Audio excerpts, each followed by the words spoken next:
It wasn't particularly pretty, but the JMU Dukes defeat the Troy Trojans and are your 2025 Sun Belt champions. We talk about it next on Locked On Sun Belt.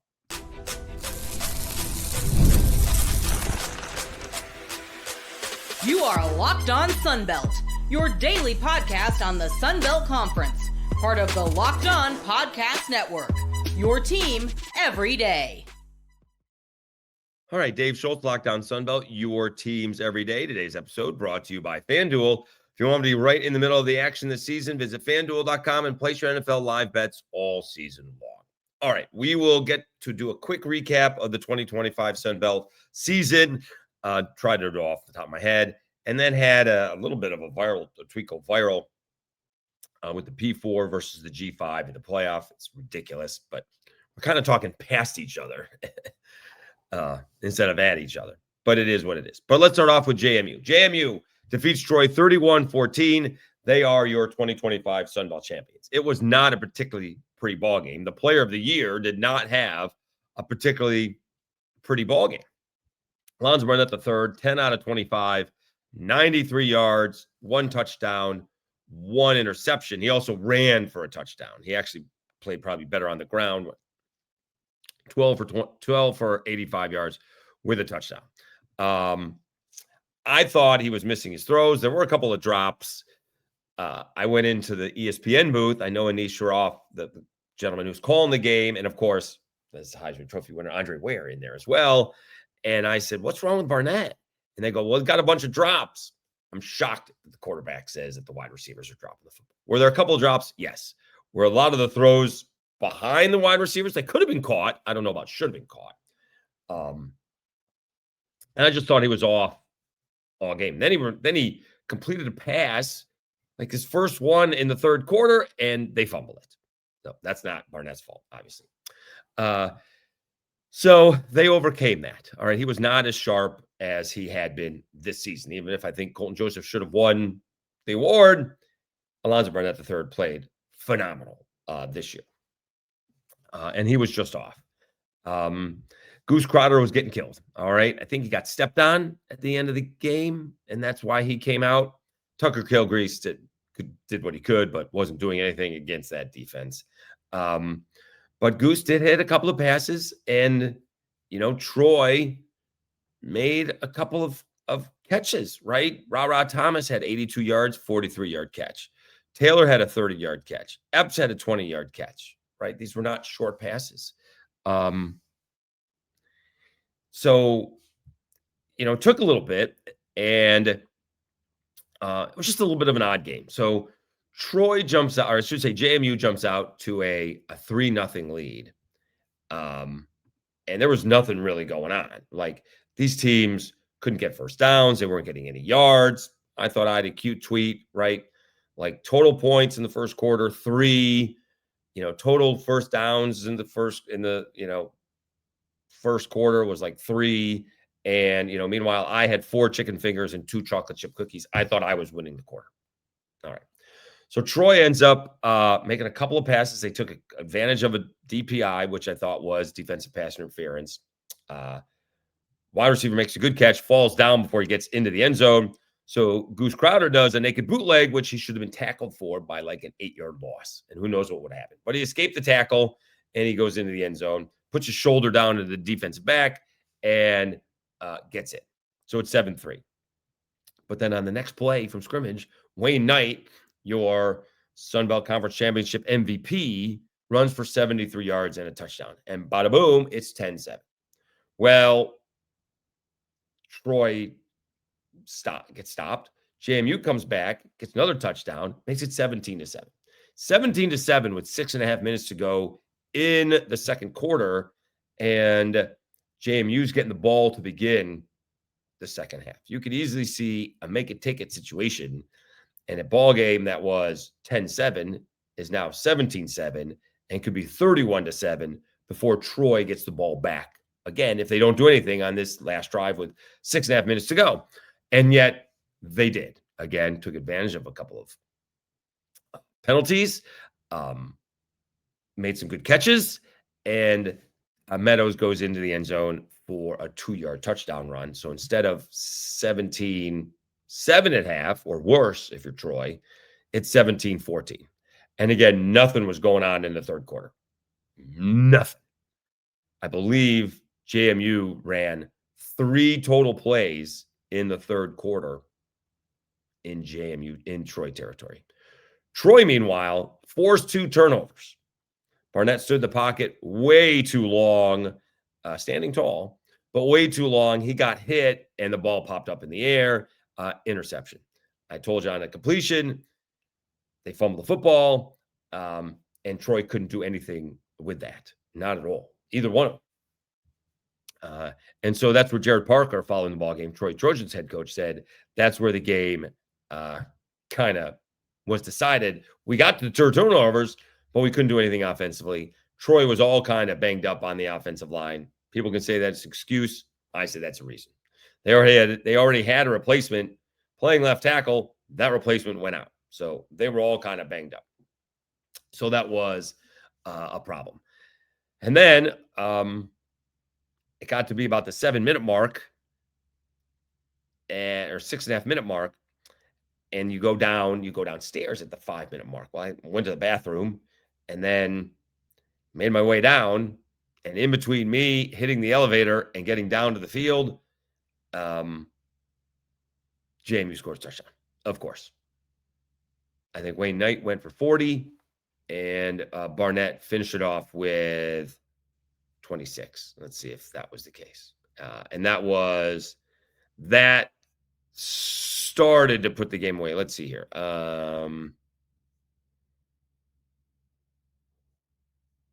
Yep. Wayne Knight, gain of 40 yards. Alonzo Barnett III, 26 yards. Touchdown. Then on the next possession, scoop and score, and that put the game away 31-14. So JMU are the champs. They did little finishing touches. Wayne Knight almost added another touchdown at the end. I guess they needed 1 first down to be able to take knees, and then they took knees at the end before. They could have run it up, but they elected not to. Final totals in these games, and some of them was, just flat out impressive. Wayne Knight had 21 attempts, 212 yards, and a touchdown on the ground.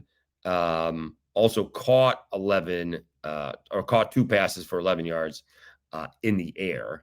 Again, Barnett, not efficient at all. 10 out of 25, 93 yards, 1 touchdown, 1 interception. Did run it for 85 yards and that 1 touchdown that started to seal the ball game. Goose Crowder got banged up. Hopefully he's okay. 15 out of 34, 196 yards.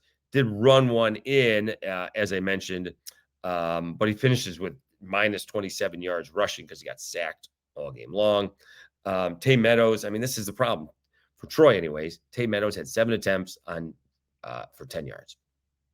You just can't. You're not going to win a football game when you're minus 26 rushing yards. Although they did have a shot, to be honest with you. It's kind of surprising. They did have a shot. All right.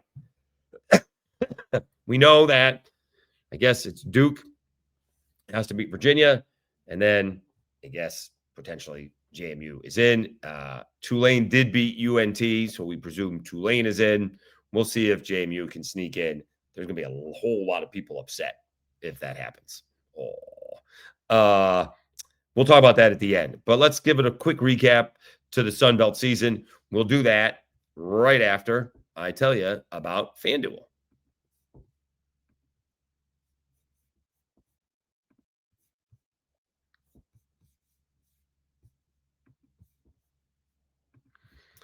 NFL Sundays move fast. One big play and suddenly everything feels different. That's what makes live betting with FanDuel so exciting. You're not just watching the game, you're reacting to it in real time. With FanDuel, you can place bets as the action unfolds. Every drive, every momentum swing, every highlight moment. Live betting is best when the game starts to shift. Receiver gets hot, defense tightens up, or the momentum flips after a turnover. FanDuel lets you jump into the moment. Live spreads and money lines adjust instantly. Player props update as guys heat up. You can bet next touchdown scores, drive results, totals, and more. It keeps you locked in every snap, every drive, every possibility. So if you want to be right in the middle of the action this season, visit FanDuel.com and place your NFL live bets all season long. FanDuel, the game that moves fast, so you can too.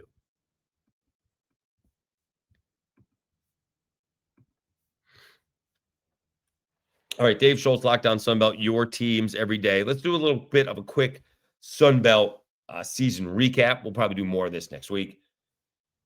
But admittedly, JMU was picked to win the division. And I have to go see if they were picked to win the championship. A lot of people picked the Cajuns. I was one of them. And I thought, and I ended up being right, actually, Colton was better than Alonzo Barnett. And we didn't know about Alonzo Barnett III, his health at the beginning of the season or going into the season. And he was banged up. Probably should have asked how much he was banged up right as the season start, because they obviously did that two quarterback situation with Matt Sluka to begin the season. It seemed a little bit off. But they overcame the loss to Louisville. They avoided losses to Georgia State and the Cajuns, 2 games that they absolutely could have lost. All right. They were getting beat by Georgia State, not doing anything offensively, put that game away late. And they were down 10 to the Cajuns, or could have been down 10 to the Cajuns. They were down to the Cajuns at half and shut the Cajuns out in the second half, as they had done all season. ODU was impressive. They stubbed their toe twice. They had a bad loss to Marshall, maybe looking ahead to JMU. But they've had a good season, and they're going to the Cure Bowl. They are going to play USF, which is kind of cool. We'll see if Colton Joseph plays in that bowl game. What can you do about that? So that would be a good bowl game to see what ODU is about potentially for next year. Maybe that gives the next year's quarterback, if Colton is gonna bowl. All right. Elsewhere in the East, Georgia Southern did not live up to at least my hype. Clay Helton's coming back.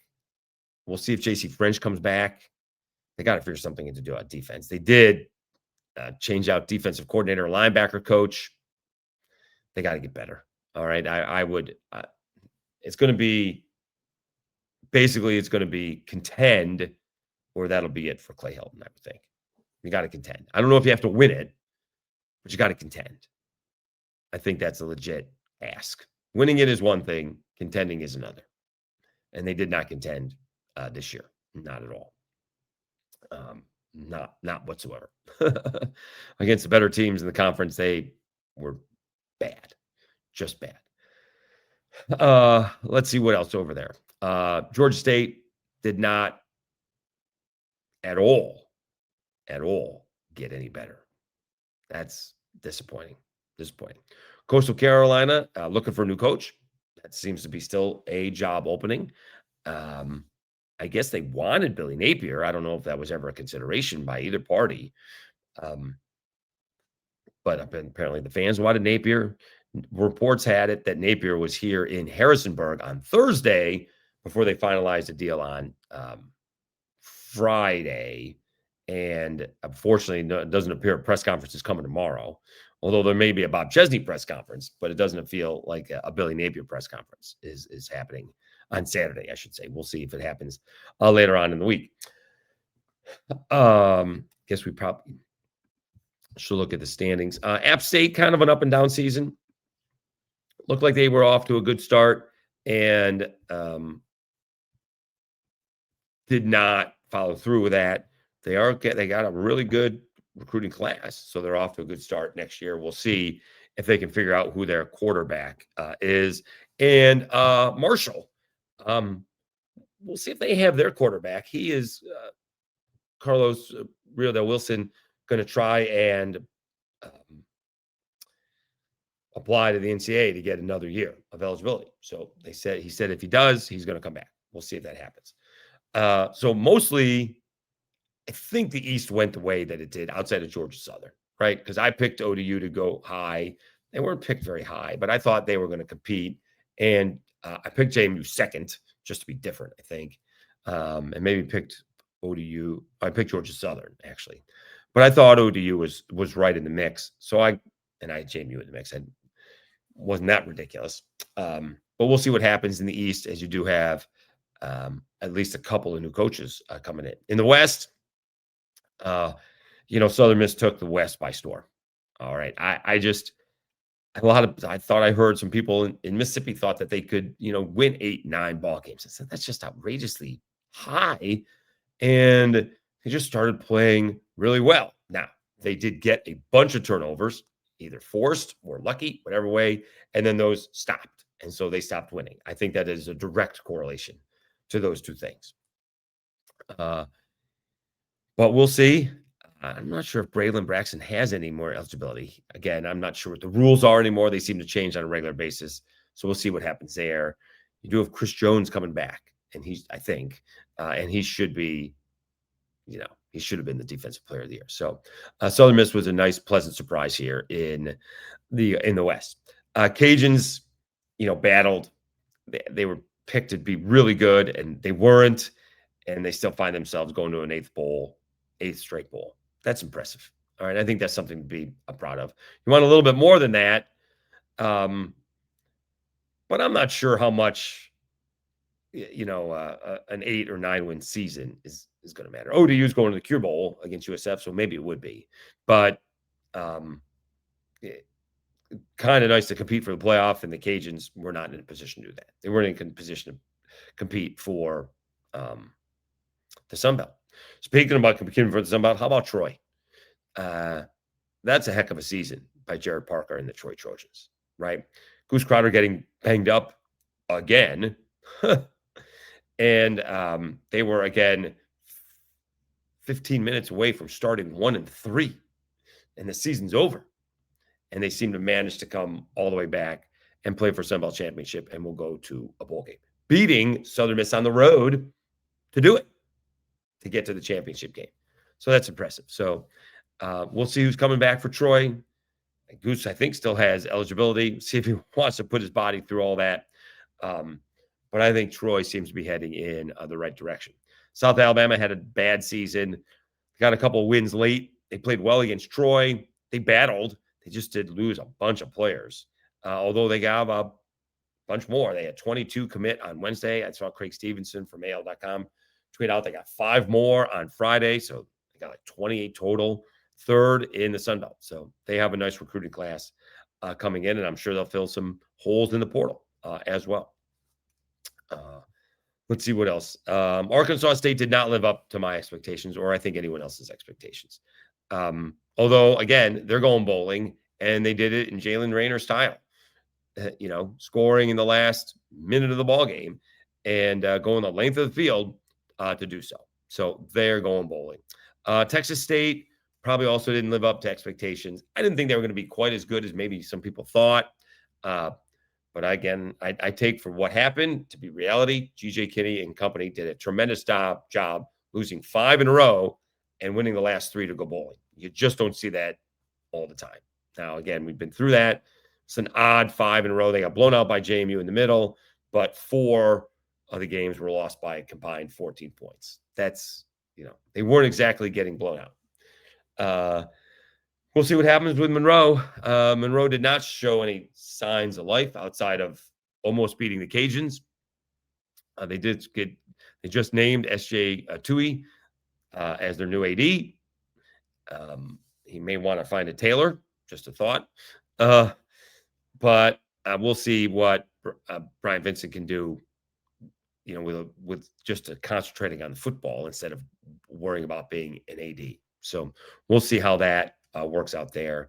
Feels like I'm missing somebody, and I'm not. All right, so we'll see. All right, so that was a little bit of a quick recap. Maybe we'll probably do. It's not a bad idea to go into each team as time permits and to recap their seasons. I think that's a pretty good idea. All right. So one of my tweets, there was a reply, went off to SEC Chris, I guess, I don't know, Chris Phillips. He was the one, you may remember, who said Florida was going into Coastal Carolina and going to take down everybody to win that regional. Like it was even a joke. It was even too easy. It didn't go well for him since Florida didn't even last to get to Coastal Carolina. So he doesn't want a G5 team in there. We'll talk about into the college football playoff. All right. And he's talking about, we'll talk about it right after this, right after I tell you about Aura Frames.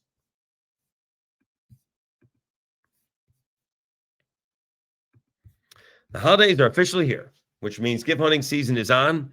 And if you want something meaningful, personal, and guaranteed to get a reaction, Aura Frames is the gift that delivers every time. It's not just something you wrap, it's a way to share memories.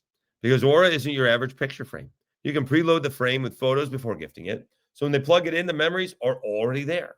No apps to figure out, no setup headaches, just instant smiles. Grandparents, parents, newlyweds, anyone who loves photos would love this gift. Endless uploads of pictures and 30-second videos through the Aura app. Add a personalized message right inside the frame so the gift feels thoughtful the moment it's open. Packaging comes off gift ready, no price tag, no wrapping needed. A huge win. It's a holiday gift that actually gets used and not forgotten in a drawer. For a limited time, save on the perfect gift by visiting auraframes.com to get $35 off Aura's best-selling Carver matte frames, named number one by Wirecutter, by using promo code COLLEGE at checkout. That's AURA frames.com, promo code COLLEGE. The deal is exclusive to listeners, and frames sell out fast. So order yours now and get in time for the holidays. Support the show by mentioning us at checkout. Terms and conditions apply.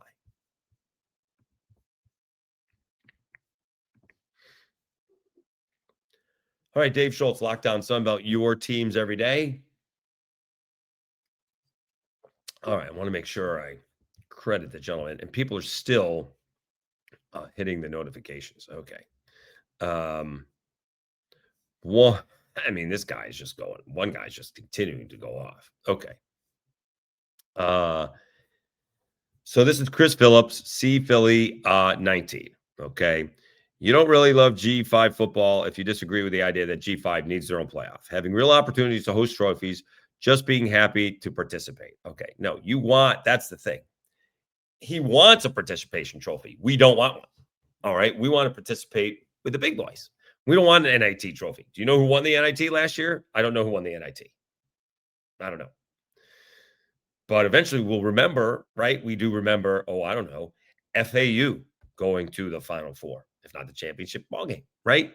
We remember Murray State going to the College World Series. How about that, right? And, of course, we remember back in the day, just a few years ago, Tulane beat USC to win the Cotton Bowl. And, of course, back in the day, Boise State beat Oklahoma on the Statue of Liberty play. And then we had a proposal. So everyone remembers that. Those are the ones we remember, right? And we can go through some of the, all the upsets that always happen in the college basketball. Admittedly, college basketball is a little more even because you get hot from three, some get in foul trouble. And as we mentioned during the baseball things, baseball can be more fluky. Football, there's going to be a lot less upsets. All right. Admittedly. All right. Except, Ohio State had 2 upsets last year. Ohio State was your 8 seed. They beat the 9 seed. That's not an upset, but they hammered Tennessee. All right. Then they hammered the number 1 seed, Oregon. Oops. How about that? So what would be the difference if Ohio State hammered a G5 team compared to a, Power 4 team? They get 11. There's 12 spots. 11 of them are generally going to go to a Power 4 squad. Now we'll see what happens later today. If Duke wins, does the announcement come, I guess, on Sunday, or is it even Saturday night, that, they should, JMU should be in the playoffs. All right. We don't want a participation trophy. At least I don't. Okay. I'm telling you. And then this other guy, I don't know if he's a burner or not, but he won't stop. I will tell you, he just won't stop. It is much better for a G5, in my book, to go to the playoff and win that one ball game than, as I mentioned in the tweet, JMU knocking off North Texas in a championship game. No one's going to care. I don't think anyone's going to care. I tweeted out, I said a few things, and this is responding to what he said. No one's claiming a G5 team is going to win a national championship. No one's saying that.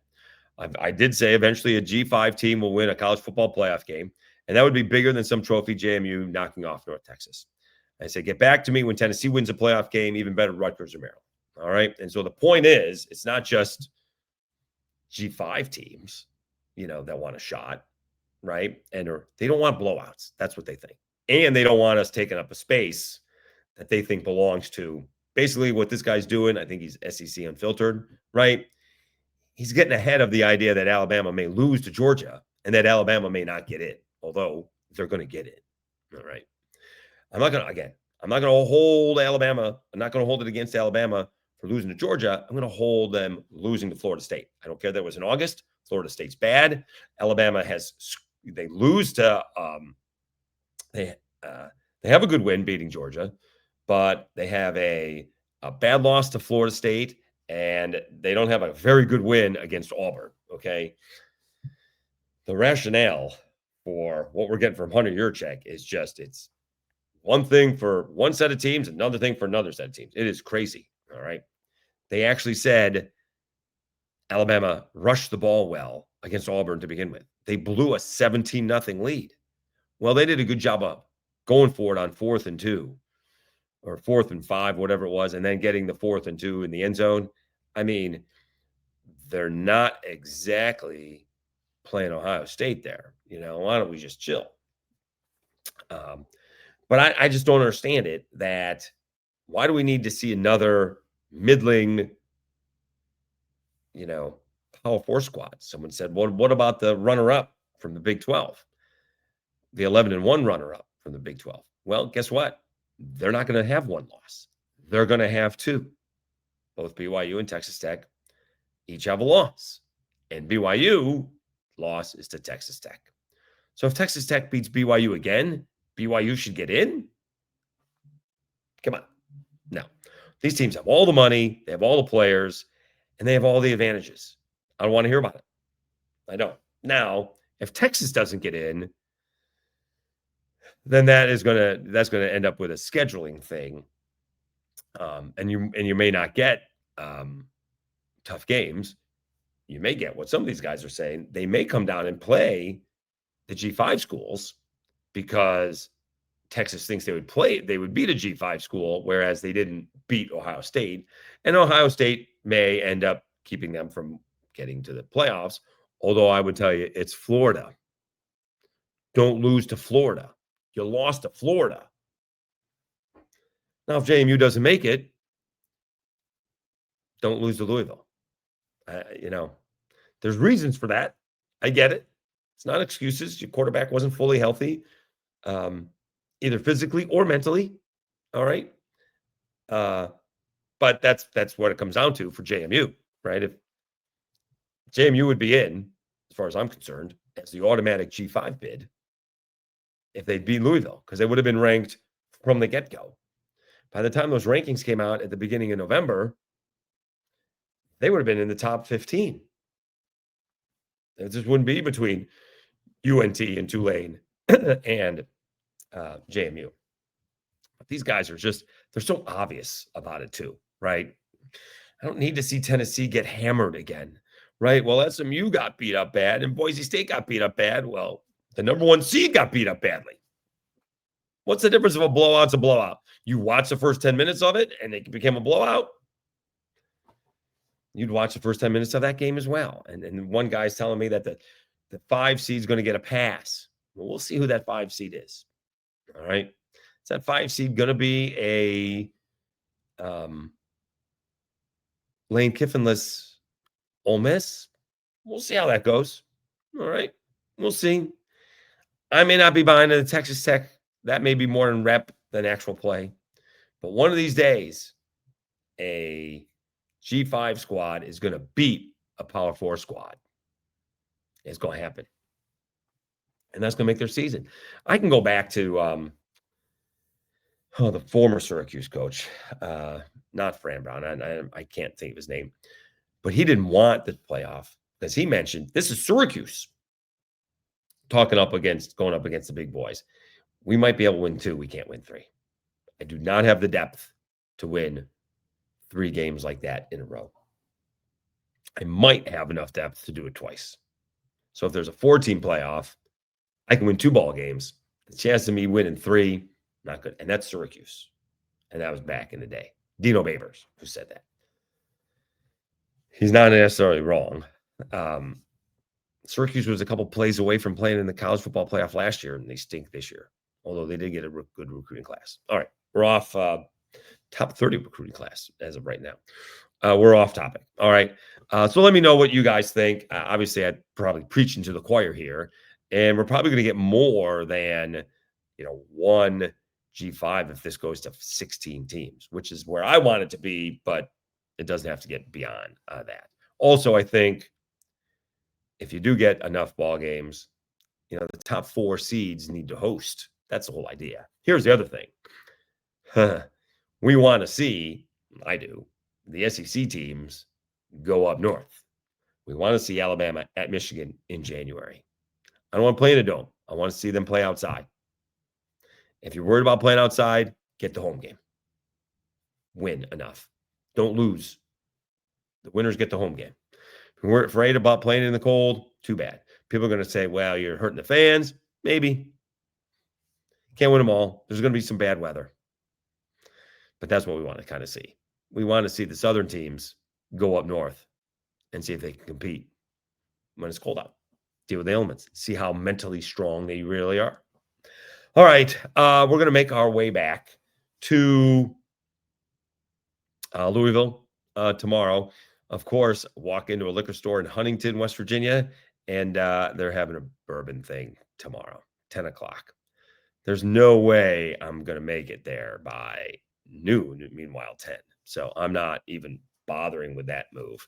It doesn't necessarily mean I won't pop in to see if they got anything left on my way through, but you never do know. All right, but I'm going to enjoy a nice Saturday evening at home and then Sunday watching NFL football.